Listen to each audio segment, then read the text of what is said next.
అక్రమ మైనింగ్పై ప్రశ్నిస్తే మండలి నుంచి సస్పెండ్ చేస్తారా అని బీఆర్ఎస్ మండలి విప్ దేశపతి శ్రీనివాస్ మండిపడ్డారు.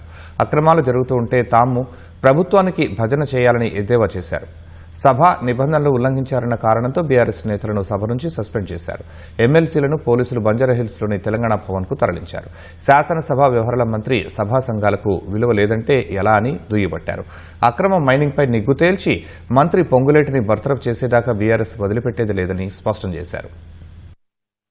పెద్దల సభ అయిన శాసన మండలిలో ఈ రాష్ట్రంలో జరుగుతున్నటువంటి అక్రమాల మీద, అన్యాయాల మీద, దుర్మార్గాల మీద, ప్రజా సమస్యల మీద చర్చించాల్సినటువంటి బాధ్యత మా మీద ఉంది.